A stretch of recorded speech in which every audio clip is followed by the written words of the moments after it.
शक नहीं, एक अपनी नोयत के मुनफरिद और एक बड़े कबीर आइम्मा थे। आइम्मा, उलमा से भी ऊपर मैं लेके बात कर रहा हूं, आइम्मा थे हमीदुद्दीन फराही साहब और अमीन हसन इस्लाही साहब। अनफॉर्चुनेटली जवेद अहमद गामदी साहब ने उनकी लिनेज को हाईजैक कर लिया। उसकी एक बड़ी वजह यह है कि ना तो हमीदुद्दीन फराही साहब को ज्यादा पब्लिक और सोशलाइज करने का शौक था और ना ही अमीन हसन इस्लाही साहब को। हमीदुद्दीन फराही साहब एक छोटे से हिंदुस्तान के इलाके के अंदर फौत हुए, कानो कान खबर भी नहीं हुई। सुलेमान नदवी साहब लिखते हैं हमीदुद्दीन फराही एक गुमनाम आलम दीन थे और चंद छोटे छोटे रिसाले लिखे हैं, छोटी छोटी किताबें लिखी हैं जो कि उसूल से डील करती हैं, फुरू से नहीं, उसूल से डील करती हैं, अहकामात से नहीं। अमीन हसन इस्लाही साहब का मामला भी कुछ यूं था, वो सियासियात से, इंतखाबात से और इस तरीके से पार्टीबाजी से और जमहूरियत से थोड़ा भागते थे। यही वजह है कि मौलाना अबुल आला मौदूदी अलैहिर रहमा से उन्होंने अपना रास्ता जुदा कर लिया था जमात इस्लामी से, अमीन हसन इस्लाही साहब ने। इसका फायदा जवेद अहमद गामदी साहब ने उठाया।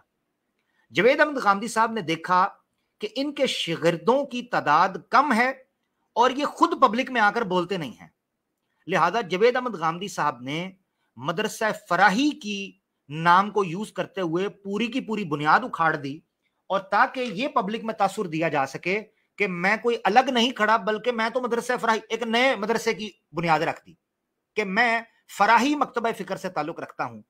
जबकि मैं इस पर अब्बास हैदर साहब को भी चैलेंज देता हूं और जवेद अहमद गामदी साहब के मानने वाले उनको भी चैलेंज देता हूं कि साबित कर दें कि जो अमीन हसन इस्लाही साहब का मुकदमा था वो जवेद अहमद गामदी का मुकदमा है या नहीं, साबित कर दें। 180 डिग्री का फर्क है, 180 डिग्री। कैसे कह सकते हैं?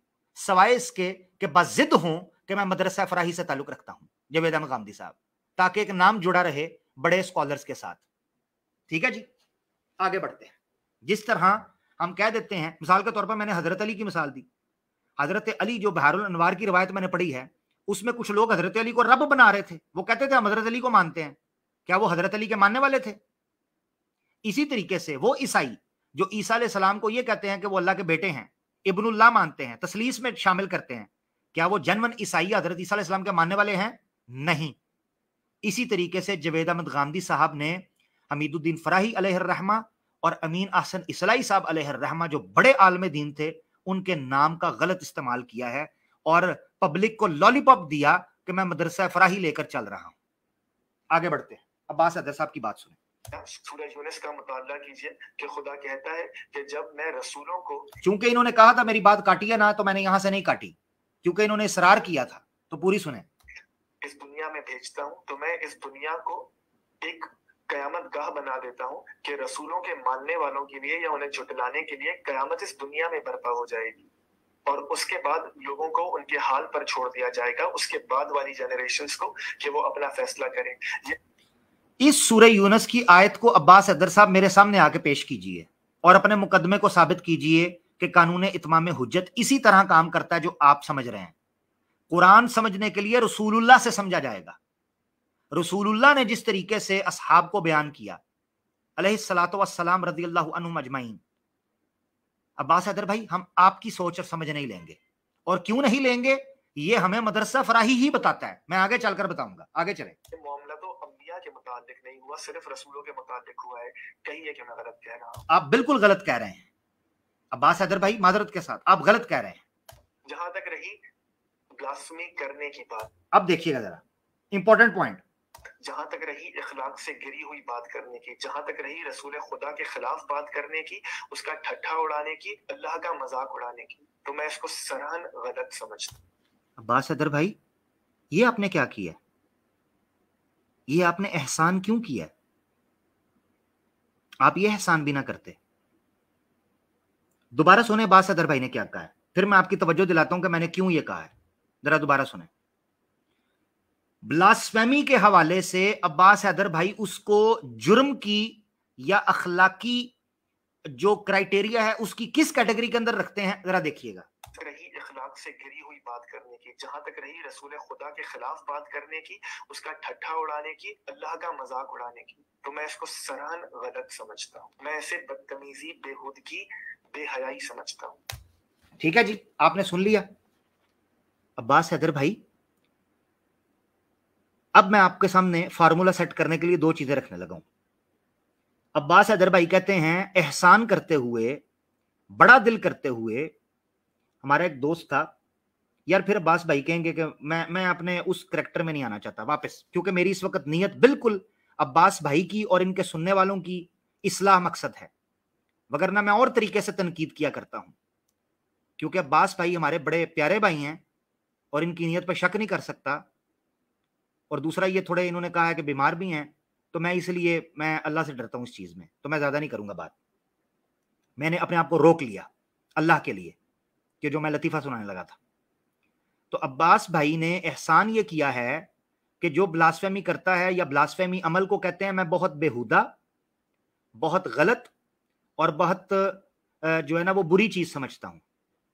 अब्बास हैदर भाई, आपकी बहन को, आपकी मां को, आपके बाप को, आपकी बेटी को या आपको बुरा भला कहा जाए, आप उसको क्या समझते हैं? उसको क्या समझते हैं? बुरा समझते हैं? बेहुदा समझते हैं? अब्बास भाई, फार्मूला सेट होने लगा है। अब्बास भाई, आप पर तनकीद हुई, आप इतना तिलमिला उठे कि आपने जो है ना जनाब पूरा जोर लगाया, जो कि आपकी वीडियो में नजर आया, और आपका हक है, मैं उस आपका हक नहीं छीन रहा, आप करें तनकीद। मगर अब्बास हैदर भाई, आपकी बीवी, आपकी बेटी, आपकी मां, आपकी बहन, आपका बाप और खुद आपकी इज्जत क्या नबी पाक सल्लल्लाहु अलैहि वसल्लम की इज्जत से कम है या ज्यादा है? आपकी इज्जत की बारी आए तो वीडियोस पर वीडियोस आए, कम्युनिटी पोस्ट पर कम्युनिटी पोस्ट आए, और नबी पाक सल्लल्लाहु अलैहि वसल्लम की ब्लास्फेमी और गुस्ताखी की बारी आए तो हजरत ये एहसान कर रहे हैं हम पर, कह रहे हैं मैं उसको बेहुदा, बड़ी गलत चीज और बेहुदा चीज समझता हूं। आप ये एहसान अब्बास भाई हम पर कर रहे हैं। पता है यहां फार्मूला सेट क्या हुआ है? इसका मतलब यह है कि आपकी बहन, बेटी, आपकी खुद की इज्जत बेहुदा, बुरी और झूठी वो भी है, अल्लाह के रसूल की भी है, मगर आपकी जाती इज्जत इस कदर ऊपर है कि नबी पाक सल्लल्लाहु अलैहि वसल्लम की शान और उनकी इज्जत और उनका वकार उस जगह पर ना पहुंच सके कि आप एक वीडियो भी बनाते। और पता है क्या कह रहे हैं अब्बास भाई? कहते हैं मैं उसको बेहुदा और बुरी चीज समझता हूं। बस ये तो किसी आप जानवर के बच्चे को भी छेड़ने की कोशिश करेंगे ना, तो वो भी आप पर आकर लपकेगा। छोटा सा चूहा है ना, चूहा, अगर आप उस चूहे को तंग करने की कोशिश या उसको घेरने की कोशिश करेंगे ना, वो आप पर हमला करेगा। अब्बास हैदर भाई, आप नबी पाक सल्लल्लाहु अलैहि वसल्लम की शान में होने वाली गुस्ताखी को अपने अहलो अय्याल की गुस्ताखी की तरह समझते हैं। आप ये कह रहे हैं कि उनकी गुस्ताखी मैं बुरी चीज समझता हूं, बेहुदा समझता हूं, ये तो कोई दूसरा बंदा भी समझता है। आपका वो जलाल और रिएक्शन और आपका वो उबाल और मलाल और आपके चेहरे का रंग बदलना, ये जो आपकी जात के लिए हुआ है, मेरा सवाल ये है कि ये अल्लाह के रसूल पाक सल्लल्लाहु अलैहि वसल्लम की शान में जो गुस्ताखी होती है उसके रिएक्शन के तौर पर क्यों नहीं होता? ये मुसलमानों को और हमारी पर्सनल चीजों पर तो तबसरा करने के लिए फटाफट होता है। अब्बास भाई, मैं आपकी नीयत पर शक नहीं कर रहा, मगर ये एक्स मुस्लिम्स और इस्लामोफोब्स जो इतराजात करते हैं उस पर आपका रिएक्शन किधर गया है? सवाल तो ये है। आप ये एहसान बराह करम मत कीजिए कि आप नबी पाक सल्लल्लाहु अलैहि वसल्लम की शान को अपने बच्चों, बीवी, बहन, मां और अपनी जात की शान की तरह समझते हैं। ये एहसान मत कीजिए। आगे। रसूल खुदा की पूरी जिंदगी पड़ जाएगी, और मुझे बताइए कि एक ऐसा वाकया हुआ, और मैं कहते हैं रसूल पाक सल्लल्लाहु अलैहि वसल्लम की पूरी जिंदगी पड़ जाइए, कोई एक ऐसा वाकया हो। अब्बास जैसा मैं चैलेंज आपको कर चुका हूं, उस पर तवज्जो कीजिएगा, उसमें मैं जवाब दूंगा। आगे बढ़े। यकीन से कह सकता हूं कि आपको एक भी ऐसा वाकया पूरी सीरत में नहीं मिलेगा। हाँ, वो मैं बताऊंगा आपको, आप आइएगा। तो फिर मैं आपके गैरत के स्टैंडर्ड को मानूं क्या मैं रसूल खुदा के गैरत के स्टैंडर्ड को? عباس حیدر صاحب آپ کے غیرت کے سٹینڈرڈ تو ہم نے دیکھ لیے، وہ آپ کی ذات کے لیے کام کرتے ہیں، اسلامی غیرت کے لیے انفارچونیٹلی جو ہمیں نظر آیا ہے، میں آپ کی نیت پر شک نہیں کر رہا، آپ کے غیرت کے سٹینڈرڈ اور طریقے سے کام کر رہے ہیں۔ اور اگر آپ کے غیرت کے سٹینڈرڈ کو ماننا ہے تو سورہ احزاب میں جہاں کہا گیا ہے کہ رسول خدا انبیاء کے خاتم ہیں، اصیل ہیں، ان کے بعد کوئی نبی نہیں آئے گا، کہیے کہ وہ معطل ہو گیا۔ آپ بھی کہیے کہ معطل ہو گیا، کیونکہ آپ نے بھی ایمان یونین کے پورے کے اوپر الزام لگایا ہے۔ اصول دو کیوں؟ اصول ایک ہی ہوگا پھر۔ اگر میرے بات کرنے کے نتیجے میں وہ لوگ خاموش ہو کر مجرم ہو سکتے ہیں تو آپ مجرم کیوں نہیں ہیں؟ آپ بھی خاموش رہے، آپ کیوں نہیں ہیں؟ کہیے کہ اب آپ ہیں کہ جو فیصلہ کریں گے کہ ان کے غیرت کے معیار صحیح نہیں تھے اور آپ کے غیرت کے۔ ان کے غیرت کے معیار تو قرآن و سنت سے میں دکھاؤں گا، اس کے لیے شرط یہ ہے کہ آپ آئیں کبھی لائیو، بلکہ لنک کبھی پبلک کروں گا، آ جائیے گا، آپ سے چند سوال پوچھ لوں گا میں اور چند جواب میں دے دوں گا۔ معیار صحیح ہے، بتائیے کہ اب آپ فیصلہ کریں گے، جیسے میں نے پہلے کہا کہ خدا نہیں رہا، اب آپ ہیں جو نیتوں کے فیصلے کریں گے، آپ ہیں جو دل میں جھانک کر منافقت کی اور ایمان کی پہچان کریں گے، آپ ہیں جو نیت کی تشخیص کریں گے۔ رسول خدا اب نہیں رہے، آپ ہیں نبی اور آپ کے غیرت کے سٹینڈرڈز کو مانا جائے گا، آپ کی سیرت پر عمل ہوگا، آپ جسے سرٹیفکیٹ دیں گے وہ اپنے ماتھے پر تو یہ ٹھپا لگا سکتا ہے کہ وہ مسلمان ہے اور کوئی نہیں لگا سکتا۔ اور ان تمام لوگوں کے لیے جو فراہی مکتبہ فکر سے واقف نہیں ہے، جنہیں یہ ذرا سنیے گا، ٹھیک ہے نا جی، یہ آپ ڈیٹیل سنیے گا مدرسہ فراہی، جنہوں نے صرف غامدی صاحب کو دیکھا ہے اور ان کی چند ایسی چیزیں دیکھی ہیں جو سننے میں لبرل لگتی ہیں، ان کے لیے یہ عرض ہے کہ جب میں فراہی اسکول آف تھاٹ کہتا ہوں تو یہ حمید الدین فراہی صاحب کے قلم سے یہ پورا سلسلہ نکلا۔ انہی کے شاگرد امین احسن اصلاحی صاحب کے بارے میں اور ان کی تفسیر کے بارے میں علماء کی کیا رائے ہے، ذرا دقت نظر سے پڑھیے، ذرا دقت نظر سے پڑھیے، ذرا دقت نظر سے پڑھیے۔ ابھی پڑھتے ہیں دقت نظر سے۔ عباس بھائی دقت نظر سے پڑھنے لگے ہیں، ٹھیک ہے نا؟ اگر یہ سب نہیں کر سکتے تو خود کو کم از کم انصاف پہ کھڑے ہونے والا مت کہیے۔ لیں جی، لیکن میں آپ دونوں لیں جی، اب یہاں سے مدرسہ فراہی کو سٹڈی کرنے لگے ہم، ٹھیک ہے نا؟ ان کے کہنے کے اوپر ویڈیو سائٹ پہ کر رہا ہوں میں۔ انہوں نے کہا کہ مدرسہ فراہی کو پڑھیے، اور انہوں نے کہا آپ لوگ یہ نہیں کر سکتے تو پھر آپ کو کچھ بھی نہیں پتا، اگر آپ پڑھ بھی نہیں سکتے تو آپ کو کچھ بھی نہیں پڑھا۔ تو ذرا دقت نظر سے پڑھتے ہیں ہم، ٹھیک ہے؟ اور میرے دقت نظر کی پڑھنے کی وجہ سے اگر عباس حیدر بھائی آپ کو دقت ہوئی تو پھر میں کچھ نہیں کہہ سکتا، ٹھیک ہے؟ کیونکہ میں دقت نظر سے پڑھوں گا، اس میں کوئی شک نہیں، ٹھیک ہے نا جی؟ اچھا یار، ایک اور کلپ تھا میں دکھانا چاہتا تھا، وہ بھی میں دکھانا چاہتا تھا، بڑا امپورٹنٹ کلپ تھا وہ۔ چلیں وہ پہلے کر لیتے ہیں، پہلے یہ کر لیتے ہیں تو پھر اس کے بعد پہلے مدرسہ فراہی کو تھوڑا پڑھتے ہیں۔ آ جائیں جی، مدرسہ فراہی کو سٹڈی کرتے ہیں۔ یہ آپ کی اسکرین کے اوپر ہے۔ انہوں نے مجھ سے پوچھا نا کہ فیصلہ آپ نے شروع کر دیا ہے، فیصلہ آپ لوگوں نے شروع کر دیا معاملات، حالانکہ ہم نے فیصلے وغیرہ نہیں کیے، ہم تو رائے دے رہے ہیں، ہر بندے کو رائے ہے، رائے دینے کا حق ہے، جیسے عباس صاحب کو ہے۔ تو رائے دیکھیے گا، آپ کے سامنے دعوت دین اور اس کا طریقہ کار، مولانا امین احسن اصلاحی صاحب کی کتاب ہے۔ عباس حیدر صاحب نے اپنی ویڈیو کے اندر کہا تھا عامر حق صاحب ذرا پسینہ اس پر بھی نکالیے۔ عباس حیدر صاحب آپ میرے بھائی ہیں، چھوٹے بھائی ہیں، ایج میں مجھ سے چھوٹے ہیں، آپ یہ چیز ذہن میں رکھیں کہ میں اس زمانے سے کتاب پڑھ رہا ہوں جس زمانے میں نارملی بچے امی کے ساتھ سویا کرتے ہیں، ٹھیک ہے عباس حیدر بھائی؟ میں اس زمانے سے کتابی کیڑا ہوں، نمبر ایک۔ نمبر دو، میں اس زمانے سے مکتبہ فراہی کو پڑھ رہا ہوں جس زمانے میں آپ نے حمید الدین فراہی صاحب کا، میں پورے یقین سے کہہ سکتا ہوں، نام بھی نہیں سنا ہوگا، ٹھیک ہے؟ اب ذرا سنیے گا، دعوت دین اور اس کا طریقہ کار، مولانا امین احسن اصلاحی صاحب کی کتاب ہے، ٹھیک ہے جی؟ فاران فاؤنڈیشن سے چھپی ہے، جہاں سے نارملی جوید غامدی صاحب کی کتابیں چھپتی ہیں۔ ذرا پڑھیں مسلمانوں کا فرض منصبی کیا ہے۔ وہ کہتے ہیں یہی فریضہ رسالت ہے جس کی وجہ سے اس امت کو خیر امت کہا گیا ہے۔ اگر مسلمان اس فرض منصبی کو بھلا دیں تو یہ دنیا کی قوموں میں سے بس ایک قوم ہے۔ مطلب پتہ ہے کیا ہے؟ یہاں پر وہ بتا رہے ہیں کہ جس نے دعوت دینی ہے وہ انبیاء کے طریقے پر چل رہا ہے، اور اگر وہ اپنی ذمہ داری نہیں سمجھے گا تو بس وہ ایسی قوم ہے جیسی دوسری قوم ہے، نہ ان کے اندر کوئی خاص خوبی ہے، نہ کوئی خاص وجہ فضیلت، اور نہ پھر اللہ تعالیٰ کو اس بات کی پرواہ ہے کہ وہ دنیا میں عزت کے ساتھ زندگی بسر کر سکیں۔ یہاں پوائنٹ میرا کیا تھا؟ پوائنٹ یہ تھا کہ سب سے پہلے اس چیز کو ڈیولپ کرنا کہ یہ کہہ رہے ہیں کہ ہم ان پر تنقید کیوں کی، میں نے ان پر سخت جملے کیوں بولے، میں جذباتی کیوں ہوا، میرا خون کیوں کھولا، ایک ایک چیز کا جواب دوں گا مدرسہ فراہی سے، میرا خون کیوں کھولا اور میں کیوں جذباتی ہوا، میں نے سخت جملے کیوں بولے، ایک ایک چیز کا جواب دوں گا، ٹھیک ہے؟ ویسے تو اپنے سخت جملوں کی میں معذرت کر چکا ہوں، مگر اب مدرسہ فراہی کو ہم پڑھنا چاہتے ہیں۔ آگے دیکھیں یہ ذمہ داری کس طریقے سے ہر مسلمان پر آتی ہے۔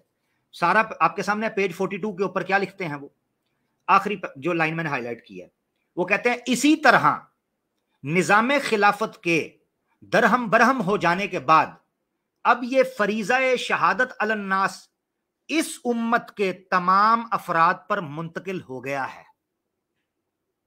شہادت علی الناس، یہی وہ تنقید ہے جو عباس حیدر صاحب پہ کی گئی تھی، ان کو جھنجھوڑنے کے لیے، ان کو بے غیرتی سے بچانے کے لیے ڈاکٹر خالد ظہیر صاحب کی زبانی، میں نہیں کہہ رہا۔ اور جب تک وہ اس کو انجام دینے کے لیے اس سال اسلامی نظام کو قائم نہ کریں جس کا اللہ تعالیٰ نے حکم دیا ہے، عباس حیدر صاحب سیکولر نہیں، لبرل نہیں، اس صالح اسلامی نظام کو نہ قائم کریں جس کا اللہ تعالیٰ نے حکم دیا ہے، اس وقت تک اس فریضے کے ادا نہ ہونے کا گناہ ہر مسلمان کے ذمے ہے، اور قیامت کے دن اس کی پرسش ہر شخص سے ہوگی۔ شروع ہو گیا، ہر مسلمان کا یہ فریضہ ہے۔ کس نظام کو قائم کرنا ہے؟ اسلامی نظام کو، سیکولر اور لبرل نظام کو نہیں۔ اور اگر نہیں کریں گے تو کس کو جرم ملے گا، سزا ملے گی؟ ہر مسلمان کو گناہ ہوگا۔ عباس حیدر صاحب، آپ بھی ایک مسلمان ہیں، میں بھی ایک مسلمان ہوں، یہی جملہ میں نے اس وقت بولا تھا۔ عباس حیدر صاحب، یا خود کو مسلمان نہ کہو، اور اگر مسلمان کہتے ہو ساتھ مدرسہ فراہی امین حسن اصلاحی صاحب کے اسکول آف تھاٹ کو فالو کرتے ہو، تو پھر میں بھی تنقید کروں گا، اور ہم مل کر سیکولرزم اور لبرل نظام کے خلاف تنقید کریں گے اور اسلامی نظام قائم کرنے کی کوشش کریں گے۔ یہ امین حسن اصلاحی صاحب کہہ رہے ہیں۔ اب میں آج کی مدرسہ فراہی کی گفتگو کا بلاسٹ کرنے لگا ہوں۔ عباس حیدر صاحب، توجہ اسکرین پر رہے۔ میرے پہ غصہ تھا کہ میں نے بے غیرت کہا ہے، میرے پہ غصہ تھا کہ میں نے منافق کہا ہے۔ امین حسن اصلاحی صاحب کی زبانی سنتے ہیں، وہ کیا کہتے ہیں۔ دعوت دینے کی دوسری شرط کیا ہے؟ صفحہ 36 کے اوپر، 36 اور 37 کہتے ہیں دوسری شرط یہ ہے کہ آدمی جس حق پر ایمان لایا ہے اس کی زبان سے شہادت دے۔ جو شخص ایک حق پر ایمان لایا ہے اگر اس کو ظاہر کر سکنے کے باوجود ظاہر نہیں کرتا تو وہ گنگا شیطان ہے۔ امین حسن اصلاحی صاحب کہہ رہے ہیں جو حق آنے کے بعد اس کو بولتا نہیں ہے، اپنی زبان سے ادا نہیں کرتا۔ سکپ کر رہا ہوں، آیت آپ کے سامنے ہے، آگے آ جائیں۔ اس معاملے میں آخری پیراگراف دیکھیے گا، توجہ۔ عباس حیدر صاحب، امین حسن اصلاحی، اس معاملے میں مصلحت بینی جو کچھ بھی ہونی چاہیے وہ دراصل حق کی خاطر ہونی چاہیے کہ اس کا اظہار صحیح طریق پر، صحیح محل میں، صحیح مخاطب کے سامنے ہو، تاکہ دعوت حق کا تخم برابر ہو۔ اگر آدمی حق کو نظر انداز کر کے مجرد اپنے ذاتی مفاد کے پیش نظر ایک امر حق کے اظہار سے جی چراتا ہے، عباس صاحب، امر حق کے اظہار سے جی چراتا ہے یا اس سے غفلت برتتا ہے۔ I was not around، اگر حارث سلطان نے ایسا کہا ہے تو میں نہیں تھا، اب غفلت برتتا ہے تو صرف بعض مستثنا حالات ہی میں اس کی اجازت ہے، مثلاً یہ کہ آدمی کی جان کے لیے کوئی واقعی خطرہ ہو، اس امر کو محسوس کرتا ہو کہ اس وقت حق کی خدمت کے نقطہ نظر سے بھی زیادہ بہتر یہی ہے کہ وہ اپنی جان بچا لے جائے۔ عباس حیدر صاحب، کہہ دیجئے کہ حارث سلطان کی گستاخیوں پر خاموش رہنا آپ کی جان کو بچاتا تھا، بتا دیجئے کہ حق کو چھپانا اور خاموش رہنا آپ کی جان کی حفاظت تھا۔ اور اگر ایسا نہیں تھا، عباس حیدر صاحب، اسکرین پر آخری 2 لائنیں، اس طرح کے کسی واقعی خطرے کے بغیر اگر کوئی شخص اظہار حق سے جی چراتا ہے تو یا تو وہ منافق ہے یا کم از کم بے غیرت اور بے حمیت ہے۔ عباس حیدر صاحب، امین حسن اصلاحی صاحب کہہ رہے ہیں یا تو وہ منافق ہے یا بے غیرت اور بے حمیت ہے۔ عباس حیدر صاحب، کہہ دیجئے अमीन हसन इस्लाई साहब भी ईमानी यूनियन का हिस्सा हैं। अब्बास हैदर साहब कह दीजिए कि अमीन हसन इस्लाई साहब भी आवाज़ हक लाइव देखते थे। कह दीजिए कि अमीन हसन इस्लाई साहब भी आवाज़ हक के साइलेंट एडमायरर थे। अमीन हसन इस्लाई साहब कह रहे हैं कि जो अपने दीनी फराइज में गफलत बरतता है, जो हक के वक्त पर खामोश और चुप रहता है, सही तरीके पर मॉडरेशन की शर्त अदा नहीं करता, तो अमीन हसन इस्लाई साहब कहते हैं, ब्रैकेट के अंदर मैंने ये शामिल किया है, या तो वो मुनाफिक है या बेगैरत और बेहमियत है। ठीक हो गया, आगे बढ़ते हैं। अमीन हसन इस्लाई साहब की किताब है इस्लामी रियासत, आपकी स्क्रीन के ऊपर।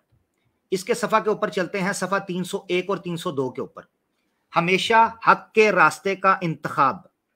लंबा वाक़या है हजरत उमर का, जो कि कादी अबू यूसुफ की किताब है किताबुल खिराज, इमाम अबू हनीफा के शागिर्द थे।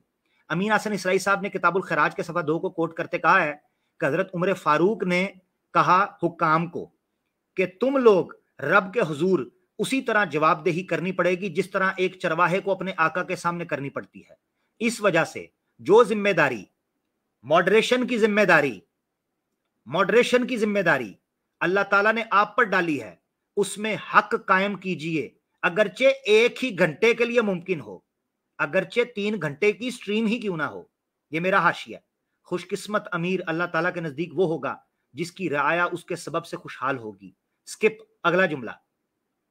जब आपके सामने, सुने जरा, ख्वाहिश के मुताबिक हुक्म देने और गुस्सा में मुआवजा करने से बचिए। जब आपके सामने 2 राहें हों, अब्बास हैदर साहब, जब आपके सामने 2 राहें हों, एक दुनिया की और दूसरी आखिरत की, तो दुनिया के मुकाबले में आखिरत की राह इख्तियार कीजिए। अल्लाह और उसके कानून के मामले में यगाने और बेगाने में कोई फर्क ना कीजिए। दीन के मामले में किसी की मलामत की परवाह ना कीजिए। मेरा जुर्म यह था कि मैं यगाने और बेगाने में कोई फर्क नहीं करता जब सच्चाई की बात आती है, जब मेरे दीन की और मेरे आका की बात आती है, फिर दीन के मामले में मैं किसी की मलामत की परवाह ना कीजिए।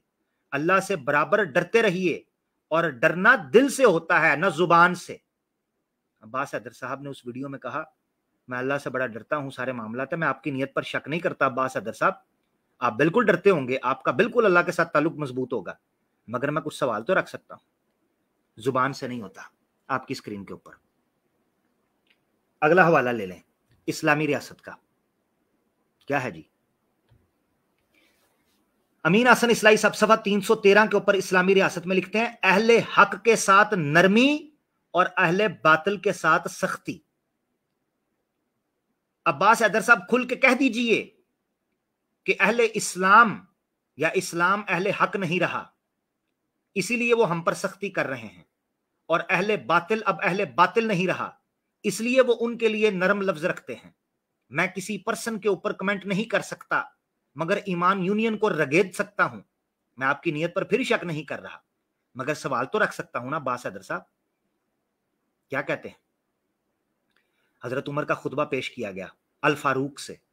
अमीन हसन इस्लाई कहते हैं, हजरत उमर ने कहा, ए लोगो, मैं तुम्हारे मामलात का जिम्मेदार बनाया गया हूं, तो सुन रखो कि मेरी तबीयत की मशहूर सख्ती और ज्यादा बढ़ गई है, लेकिन अब वो जालिमों और मुसलमानों पर ज्यादती करने वालों के लिए होगी। अब्बास हैदर साहब, हारिस सुल्तान, गालिब कमाल, आपके ये 2 प्यारे करीबी भाई, सर के ताज, अब्बास हैदर साहब मुझे कह लेने दीजिए, ये मुसलमानों के साथ ज्यादती नहीं करते, ये अल्लाह के रसूल और इस्लाम के साथ ज्यादती नहीं करते। आपकी वो सख्ती जो आपका जलाल और मलाल और उबाल मेरे लिए था, एक अपने मुसलमान भाई के लिए था, अब्बास हैदर भाई वो हक के लिए और इस्लाम के लिए किधर गया? अब्बास हैदर भाई मुझे बताइए, वो किधर गया? मैं आपसे पूछता हूं, और अगर आप ना बताएं, मैं कल अल्लाह की बारगाह में क़यामत के दिन आपका गिरबान पकड़कर अल्लाह से पूछूंगा कि मदरसा फराही और अमीन हसन इस्लाई साहब की राय तो ये थी, अब्बास हैदर साहब किस जगह पे खड़े थे, उनका किबला क्या था? या वो सिर्फ जवेद अहमद गांधी साहब की तरह नाम के मदरसा फराही के साथ जुड़े थे, कभी अमीन हसन इस्लाई साहब की किताबें खोलकर नहीं देखी थी? मैं आपकी नीयत पर शक नहीं कर रहा, मगर सवाल करने का तो हक रखता हूं। आगे, तो मैं उसका जो जुल्म करेगा हजरत उमर फारूक क्या कहते हैं, मैं उसका एक गाल जमीन पर रखूंगा और उसका दूसरा गाल अपने पांव के नीचे दबा दूंगा यहां तक कि वो हक के आगे झुक जाए। ये था अमीन हसन इस्लाई साहब का मौकफ इस्लामी रियासत के अंदर। आप क्या कहते हैं? ये क्या कहते हैं? अब्बास हैदर साहब कहते हैं हर एक को हक हासिल है, जिसके मुंह में जो आए वो कहता फिरे। अब्बास हैदर साहब, ये आखिरी 3 लाइनें देखिएगा जो हाईलाइटेड है। अमीन हसन इस्लाई साहब ने इस्लामी रियासत में कोट किया है। इस्लामी रियासत के अंदर उमर फारूक कहते हैं जो बातिल के साथ खड़ा होगा, मुसलमानों के साथ ज्यादती करेगा, इस्लाम और अहले हक के बारे में झूठ बकेगा, जुल्म और ज्यादती का बाजार गर्म करेगा, तो मैं उसका एक गाल जमीन पर रखूंगा और उसका दूसरा गाल अपने पांव के नीचे दबा दूंगा यहां तक कि वो हक के आगे झुक जाए। अब्बास हैदर साहब कहते हैं नहीं, मदरसा फराही और जुवैद अहमद गामदी साहब कहते हैं अपनी मर्जी लेकर चलो, हर एक को हक है वो मुंह खोल के जो बकना चाहता है इस्लाम के बारे में बकता चला जाए। अब्बास हैदर साहब कहते हैं मैं उस पर राय नहीं दूंगा। और फिर जब मैं ये कहता हूं कि अगर मुसलमान कहना है तो ये चीजें हैं जो इस्लाई साहब भी बता रहे हैं, अब्बास हैदर साहब कहते हैं मेरे पे कुफर का फतवा लगा रहे हो, ये अजीब बात है, और पूरी ईमान यूनियन टीम के ऊपर चढ़ जाते हैं। मैं शक नहीं कर रहा, मगर नीयत पर सवाल भी नहीं कर रहा, मैं सिर्फ सादे सवाल रख रहा हूं।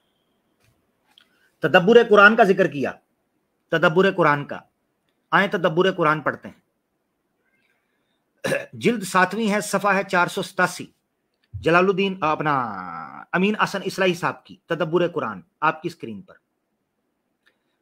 सूरह हुजरात में जहां यह लिखा है आयत में कि नबी पाक सल्लल्लाहु अलैहि वसल्लम के सामने अपनी आवाजों को बुलंद मत करो और ना उनको इस तरीके से पुकारो जिस तरीके से आम आदमी को पुकारते हो।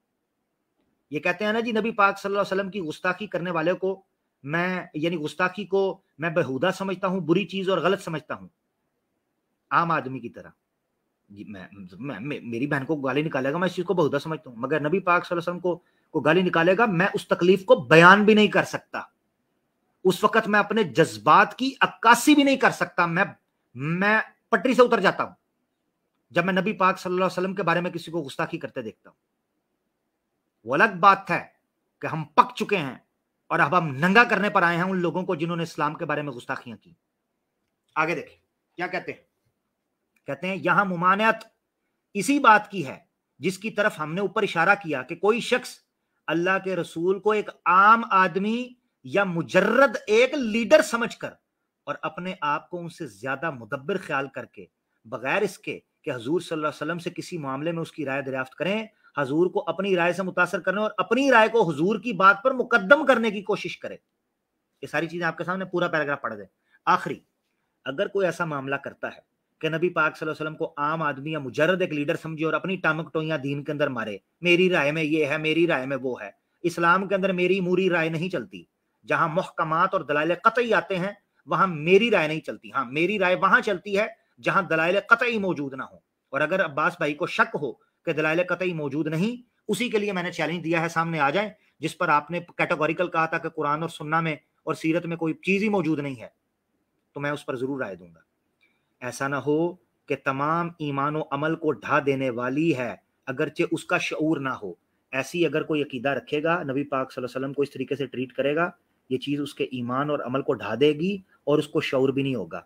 अब्बास हैदर साहब, अमीन हसन इस्लाई साहब ये कह रहे हैं, मुझे उम्मीद है कि आपका ये अकीदा नहीं होगा और आप अपने ईमान और अमल का फिक्र करते होंगे इंशाअल्लाह अल्लाह के हुक्म से।